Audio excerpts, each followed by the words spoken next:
We also have a TV20 special report on the relationship between the Black community and law enforcement. Many consider the K-9 officer attack on Terrell Bradley in Gainesville, who lost his eye, to be an example of police brutality.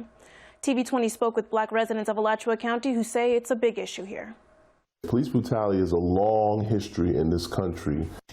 Instances of police brutality are not new in the United States. Recent cases involving law enforcement and Tamar Rice, Eric Garner, and George Floyd resulted in the loss of their lives. Gainesville pastor Carl Anderson says he remembers what happened to Rodney King in California during his senior year of high school. I was shocked about it, and it placed some fear in my heart regarding Caucasian police. Even though these instances of police brutality can now easily be seen by millions and people have fought for reform, many are asking, why does it continue to happen? The belief that Black men are inherently, or Black people, more violent, more aggressive, more dangerous is rooted in American society and institutions. So I think ultimately that belief about Black people being more violent and aggressive is how law enforcement perceives Black people. Say it like you want it. Racism has a lot to do with that. How the police officer, the individual officer, feels about Black and brown people is the way they're going to respond. A traffic stop for me doesn't look like a traffic stop for someone who doesn't look like me. And that makes me fearful. Fear of perception doesn't help either side. A Gainesville mother with a 6-foot 15-year-old and a growing 13-year-old says she tells her sons to smile in hope of breaking down negative stereotypes. Knowing that that can be seen as a threat, I tell my children to smile. Something as simple as a smile will break down walls and barriers. In this day and hour, the goal is to make it home safely, without implication and without incident. Fear of law enforcement is prevalent throughout the African American community, as many have had negative encounters with police. When I have white friends that tell me, say, does that really happen? Or that really don't really happen. I say, yes, it does. I experienced it. I experienced it firsthand.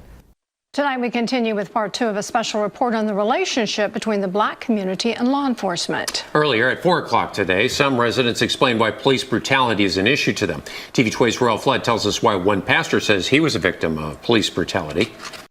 I was in tears. I was shaking.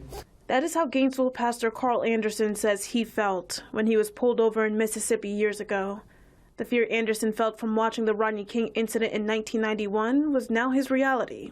They had all the guns out. They opened the door, pulled me out, slammed me against the car, put the handcuffs on me, and then they, say, hey, this ain't Florida, boy, and calling me that kind of thing.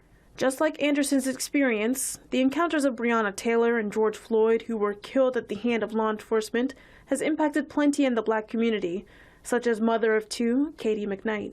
And when I'm on social media, I see so many young Black men being killed by the hands of police officers.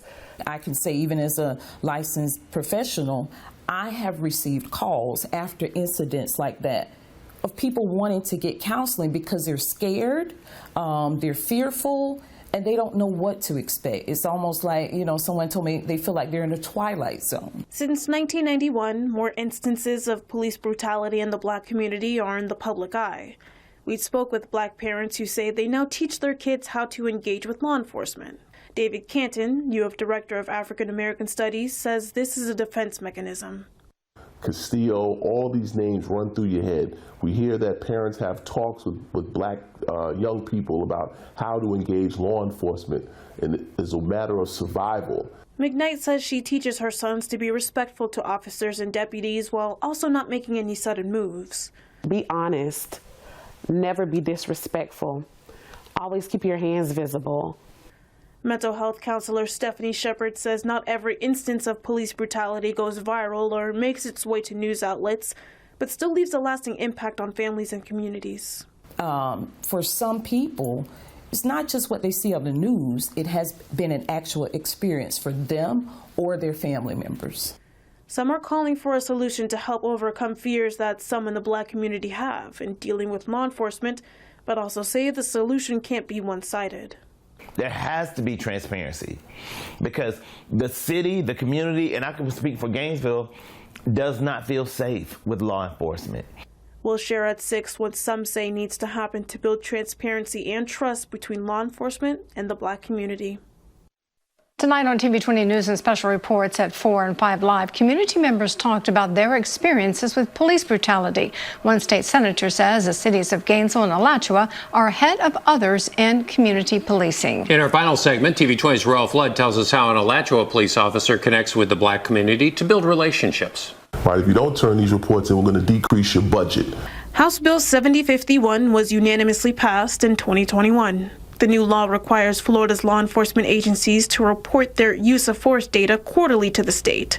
State Senator Keith Perry says the law also requires agencies to keep excessive use of force records for 5 years. We didn't want any kind of person working in law enforcement to be able to kind of move from area to area and their transcripts or their records not follow them. It's a good time to see if the transparency and accountability that we put in place, is it indeed being done?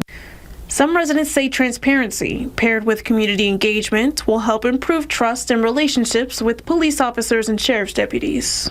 Absolutely, definitely it can be improved. It can be improved by police officers and the community coming together.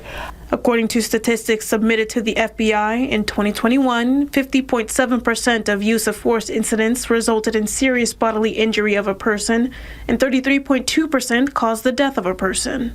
Senator Perry says Gainesville and Alachua County law enforcement agencies are ahead of others engaging in community policing. Chief Jones years ago started community policing in the city of Gainesville. I think the city of Gainesville, Alachua County, probably a little bit ahead of other places in the state of Florida. Police officer T. Brown says instead of patrolling neighborhoods behind the wheel, she'll help out to make sure the people in her coverage area know her face.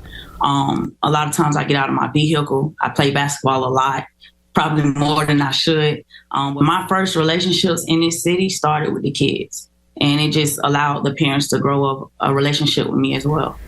Some residents say building trust takes two, and all it could take is a quick game or a short conversation to break down those barriers. TV 20 News.